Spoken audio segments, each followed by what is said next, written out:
امام ابن جوزی رحمت اللہ علیہ نے ایک نہایت ہی سبق آموز واقعہ بیان کیا ہے۔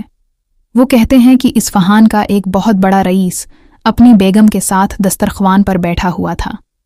دسترخوان اللہ کی نعمتوں سے بھرا ہوا تھا۔ اتنے میں ایک فقیر نے یہ صدا لگائی، اللہ کے نام پر کچھ کھانے کے لیے دے دو۔ اس شخص نے اپنی بیوی کو حکم دیا کہ بیگم سارا دسترخوان اس فقیر کی جھولی میں ڈال دو۔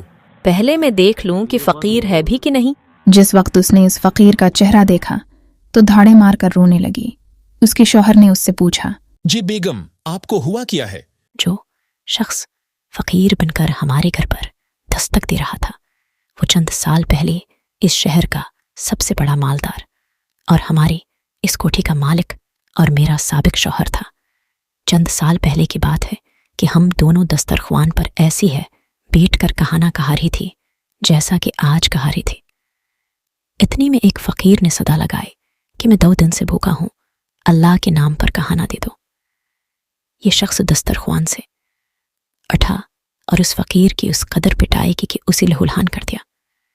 نہ جانے اس فقیر نے کیا بد دعا دے کہ اس کی حالات دگرگوں ہو گئی، کاروبار ٹھپ گیا اور وہ شخص فقیر و قلاش ہو گیا۔ اس نے مجھے بھی طلاق دے دی۔ اس کے چند سال گزرنے کے بعد میں آپ کی زوجیت میں آ گئی۔ بیگم، کیا میں آپ کو اس سے زیادہ تعجب خیز بات نہ بتلاؤں؟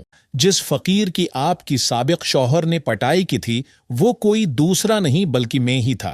گردش زمانہ کا ایک عجیب نظارہ یہ تھا کہ اللہ تعالیٰ نے اس بد مست مالدار کی ہر چیز، مال، کوٹھی، حتیٰ کہ بیوی بھی چھین کر اس شخص کو دے دیا جو فقیر بن کر اس کی گھر پر آیا تھا، اور چند سال بعد پھر اللہ تعالیٰ نے اس شخص کو فقیر بنا کر اسی کے در پر لے آیا۔